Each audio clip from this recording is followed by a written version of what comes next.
બધા દરેક દીકરા દીકરીઓ મા બાપને એવું જ પ્રેમ આપે જેથી મા બાપને મા બાપ પોતે જ ખુશ થઈ જાય કે અમને અમારા બાળકો અમારું કેટલું ધ્યાન રાખે છે, સાચવે છે અને અમારી સંભાળ રહે છે.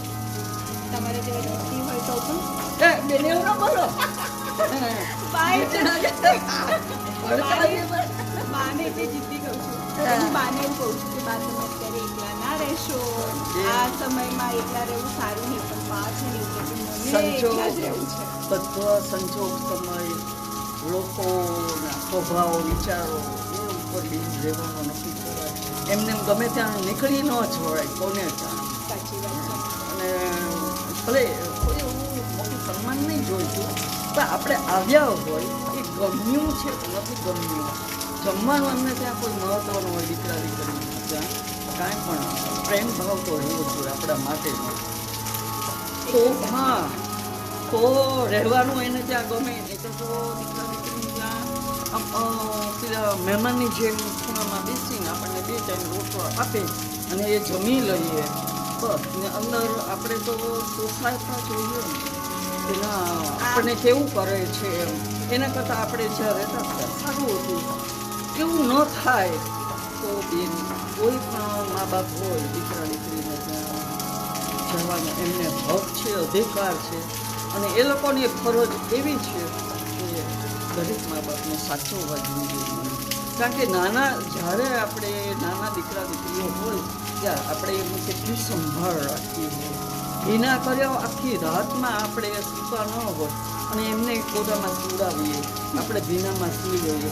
હવે એ દિવસો યાદ કરીને જો આપણને એ લોકો એમની ફરજ પ્રમાણે હવે આપણે આટલી ઉંમરના થયા હોય અને જો એવું સમજો તો ચોક્કસ જવું જોઈએ.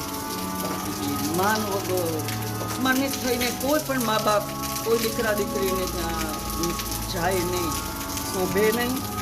અને જીવન જો માનો કે 100 વર્ષનું હોય આયુષ્ય તો 50 વર્ષમાં પૂરું થઈ જાય. એકદમ સાચી વાત. હવે હું કંઈ બોલું? મને તો આવું આવડ્યું. મને તો કાંઈ આવડતું નથી. આ કોકિલાબાએ એક બહુ જ મોટી વાત કરી કે જે એકચ્યુઅલી આપણે સમજવાની જરૂર છે. બાએ કીધું કે માતા પિતા તો બાળકો સાથે રહેવા માગે છે, એમને ગમે છે કે એમનું કોઈ સાર સંભાળ રાખે કે બધું, પરંતુ જો એમને માન સન્માન મળે, એમને થોડું સ્પેશિયલ ટ્રીટમેન્ટ મળે અને એમને જે નાનપણમાં જે પ્રેમ આપણે માતા પિતાએ આપ્યો છે એ જ પ્રેમ હવે એમના ગડપણમાં એમને પાછું મળે તો એમને રહેવું કેમ ના ગમે.